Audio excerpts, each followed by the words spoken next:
Welcome to Watch Mojo, and today we're looking at 20 rock songs that caused some major controversy when they were first released. Whatever makes you happy,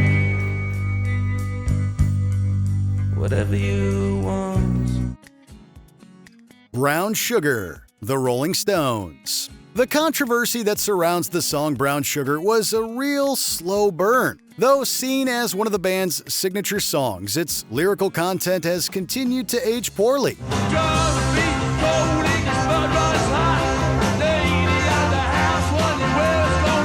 Even Mick Jagger himself admitted that there's no way he would have written that song in the modern world if he had had the same inspiration. In his own words, he was just spitballing a wide range of topics.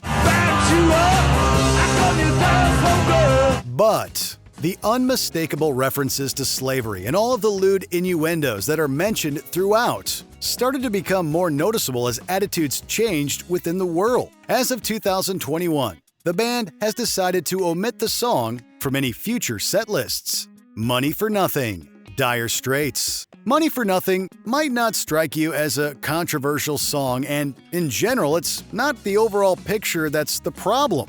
Look at them yo-yos, that's the way you do it.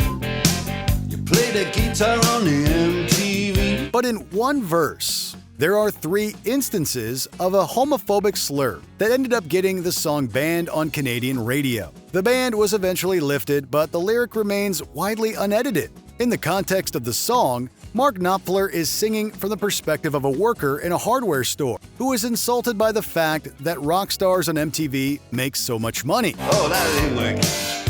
That's the way you do it. Get your money for nothing, get your chicks for free. But for as much as the use of the slur was intended to show the raw anger and vitriol of the store worker towards people like Knopfler himself, it still didn't sit well with many people. Janie's Got a Gun, Aerosmith. Aerosmith certainly didn't pull any punches when dealing with the subjects of abuse and incest in their 1989 hit, Janie's Got a Gun.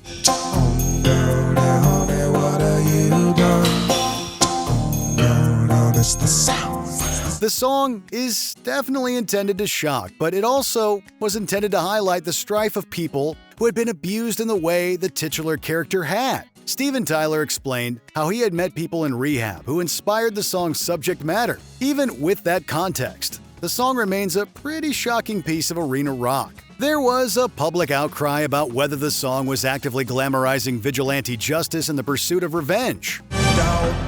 Just begun. Now everybody is on the run. However, as time went on, it became celebrated as a track that brought some pretty morbid yet very real topics into the public consciousness. Sunday Bloody Sunday, U2. Tackling the subject of the political and religious divide in Northern Ireland is always going to be a tricky task. For U2, they decided to name what would become one of their most impactful songs after the infamous Bloody Sunday massacre of 1972, where British soldiers gunned down 26 protesters in Derry. I can't believe the news today. I can close my eyes and make it go away. 14 people died during the attack. The band maintains that the song's lyrics also refer to a horrific day in Irish history in 1920, also named Bloody Sunday, where both the Irish and English suffered immense casualties.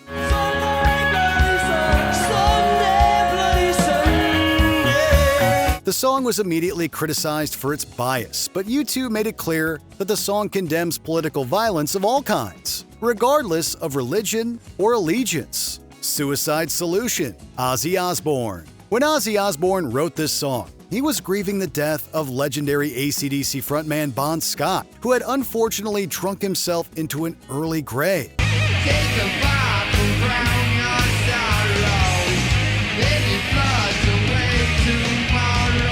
For Ozzy, it was impossible not to feel a sense of worry due to his own wild and hedonistic lifestyle. Osbourne, along with his bandmates, wrote the song to warn against the dangers of partying too hard. But when the song was released, its critics felt that it glorified self-destruction.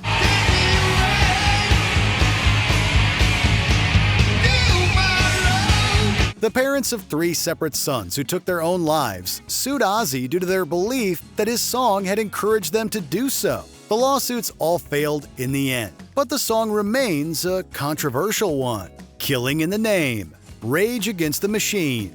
If you've heard the song Killing in the Name by Rage Against the Machine, you're going to know exactly why this one was controversial.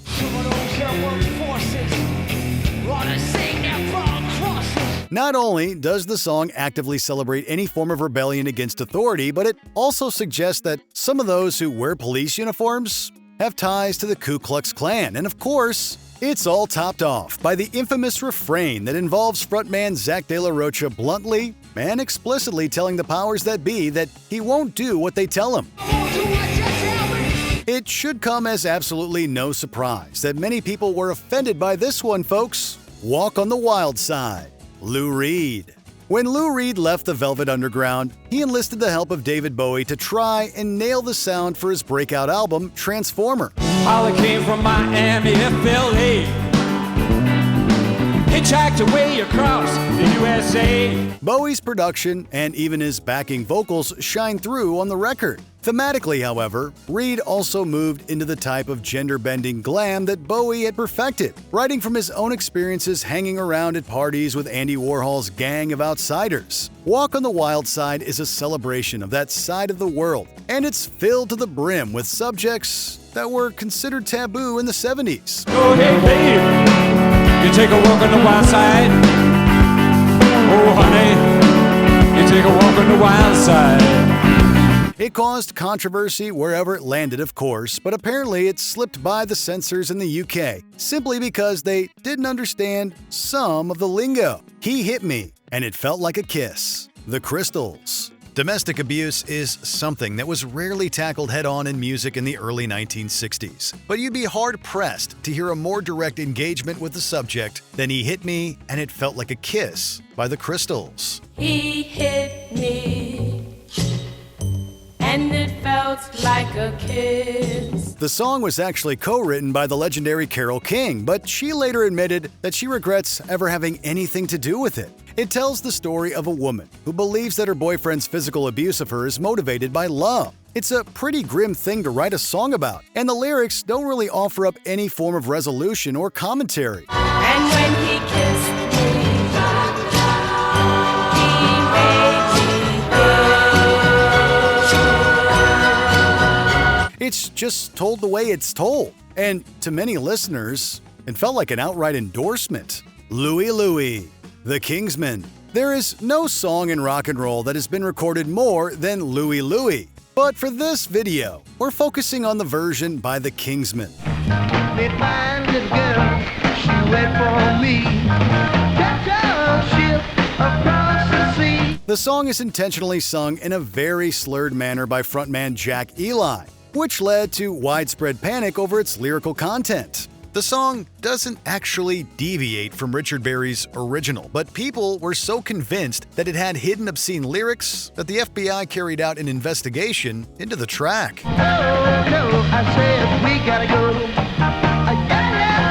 Yeah. Of course, they found nothing, making the whole thing a waste of valuable time, money, and resources. 1 in a Million, Guns N' Roses. There is no way in hell that Axl Rose didn't know that he was opening up a can of worms when he decided to write 1 in a Million. Yes, I needed some time to get away. Sure, he says that the track is written from the perspective of someone who is angry and a bigot, but even his Guns N' Roses bandmates were uncomfortable with the song, leading them to decide to completely cut it out of their set lists. You're 1 in a million, babe. You're a shooting star. Sure, every writer has a level of poetic license when it comes to creating characters in their work, but 1 in a Million just left a bad taste in everyone's mouth. The Old Man Down the Road, John Fogerty. You got to hide it high. You got to jump up, run away. It's not rare for musicians to be sued for plagiarism, but it is quite rare for a musician to be sued for sounding too much like themselves. That's the weird predicament John Fogerty found himself in after releasing The Old Man Down the Road. The old man is down the road. This song was Fogerty's only top 10 single as a solo artist, but the party was stymied by Saul Zaentz, owner of Fantasy Records. He sued Fogerty for copyright infringement, claiming that the song's chorus sounded similar to the Creedence Clearwater Revival song Run Through the Jungle. The courts ultimately ruled in favor of Fogerty, claiming that an artist cannot plagiarize themselves. And Zaentz was forced to pay Fogerty $1.3 million in legal fees. Run through the jungle. Run through the jungle. Ronnie, Metallica. Never talks, never plays, different path, lost his way. When it comes to Metallica deep cuts, Ronnie is about as deep as it gets. However, it saw a bit of fame in the early 2000s owing to a significant court case. Ronald Patook from New Jersey killed his mother and an innocent bystander before surrendering himself to the police. I always said something wrong with little strange running long. Defense attorneys claimed that he suffered from paranoid schizophrenia, and when Patook testified, he explicitly mentioned Ronnie and how it was always in his head. The song tells the story of a troubled and lonely boy who commits a shooting and traumatizes a town.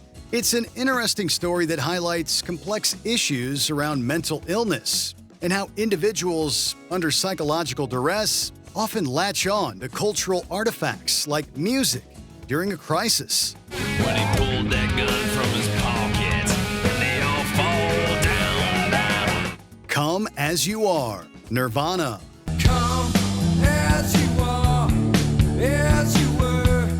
How do you possibly follow up Smells Like Teen Spirit? Nirvana had two choices, In Bloom or Come As You Are. Nirvana wanted In Bloom because they feared the repercussions of releasing the latter. You see, the main riff of Come As You Are shares great similarities with a song called 80s from the band Killing Joke, and the band knew it.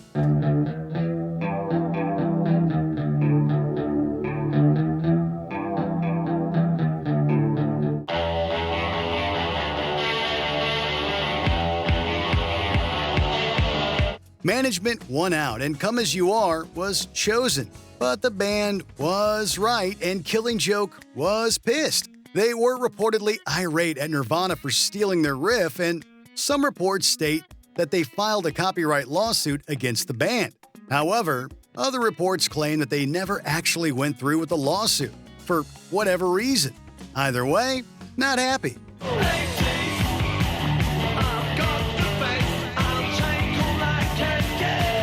My Sweet Lord, George Harrison. I really wanna see you.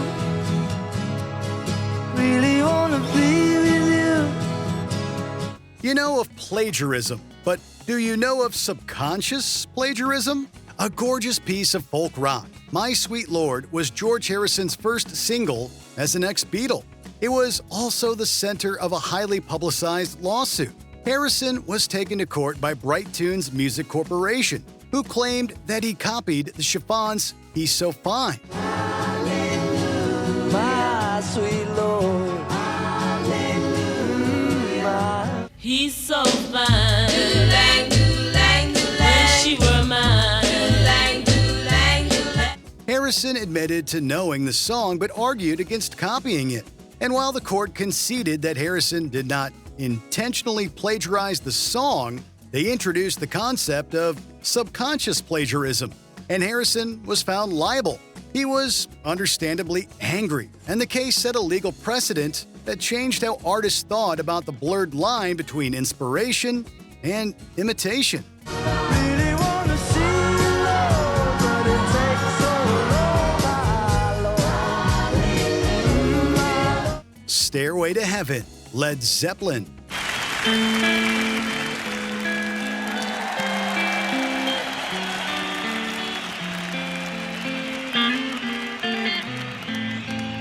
Arguably the most popular rock song ever written, Stairway to Heaven was also the subject of a highly publicized copyright trial. Spirit bassist Mark Andes and a trust for Randy California took Led Zeppelin to court, claiming that the opening acoustic riff of Stairway to Heaven copied their song Taurus.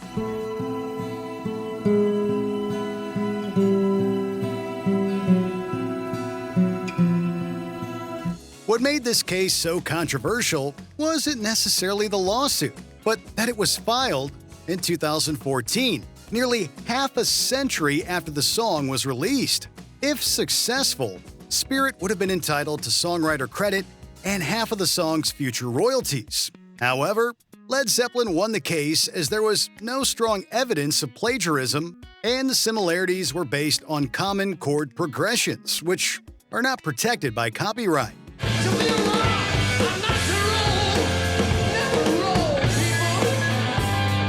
Get Your Gun, Marilyn Manson.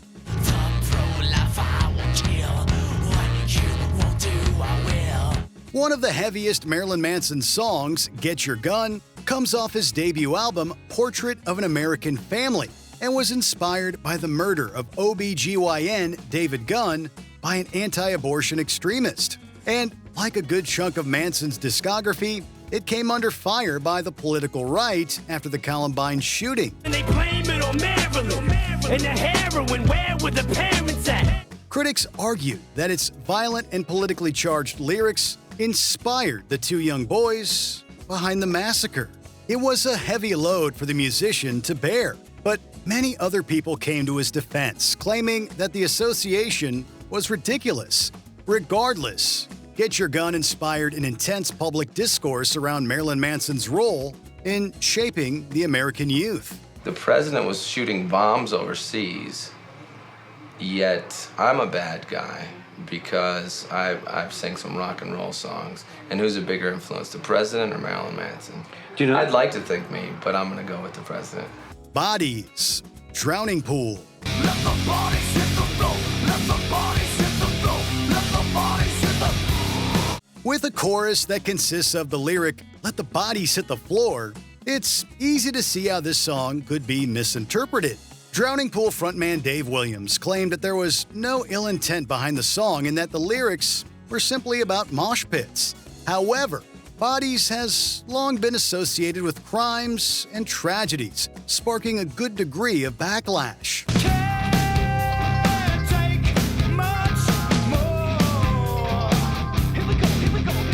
It was briefly pulled from the radio in the aftermath of 9/11, and it has been linked to numerous shootings, including that of Arizona Congresswoman Gabby Giffords. It was also famously used as an interrogation technique at Guantanamo Bay, often played loudly and on a continuous loop as a form of psychological torment.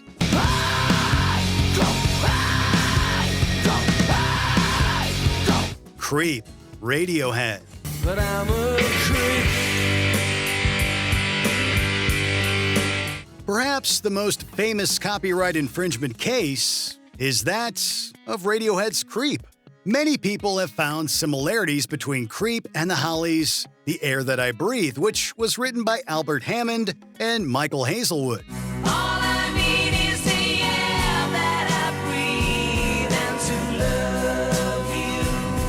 Rondor Music took legal action against Radiohead, claiming copyright infringement. But unlike other artists who vehemently deny plagiarism, Radiohead openly admitted to the similarities. So, no, I will not accept that you stand there and tell me that you've never heard The Air That I Breathe by the Hollies, when I know that you have heard Creep by Radiohead. Hammond and Hazelwood were awarded both songwriting credits and royalties, but as they admired the band's honesty, they only took a small percentage. Funnily enough, Radiohead later targeted Lana Del Rey, seeking credit and royalties after she used the melody for her song Get Free. We wonder, who's going to do it next? How old are you, 19 or 20? Something like that. Okay, so maybe you know Lana Del Rey, who remarkably was sued by Radiohead for plagiarizing Creep in her 2017 song Get Free. Iterations. Over time. Diluting the message. Obscuring the original. Helter Skelter, The Beatles.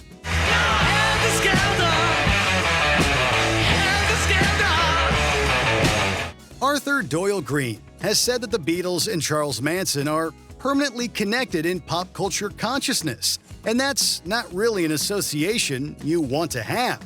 Manson was a huge fan of the song, thinking that it bore prophetic messages about an apocalyptic race war. He saw their music as instructions or validation for his twisted worldview, leading to the infamous killings of 1969. The evidence will show Manson's fanatical obsession with Helter Skelter, a term he got from the English musical group the Beatles. To Manson, Helter Skelter meant the black man rising up and destroying the entire white race. At one murder scene, the words Helter Skelter were even written in blood on a refrigerator, further strengthening the connection between the song and the murders. Following the crime, Helter Skelter became tainted in the public eye, leading to a moral panic, public discomfort with the White Album, and increased scrutiny of rock music and its cultural influence. I got blisters on my fingers! Before we continue, be sure to subscribe to our channel and ring the bell to get notified about our latest videos. You have the option to be notified for occasional videos or all of them. If you're on your phone, make sure you go into your settings and switch on notifications. God Save the Queen, Sex Pistols. You thought you'd gotten rid of us, didn't you? But you were wrong, old bean, because we're back with a vengeance. God save the Queen, my son.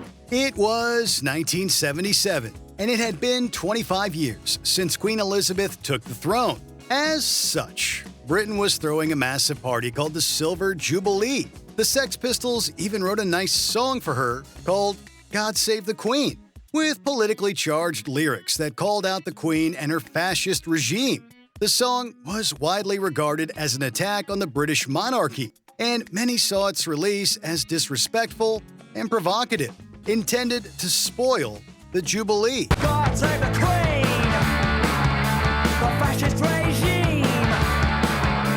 The Sex Pistols also represented punk rock rebellion at its most pure, which was a huge shock to the traditional and conservative British sensibilities of the time. As such, the song was banned by the BBC and many other major broadcasters.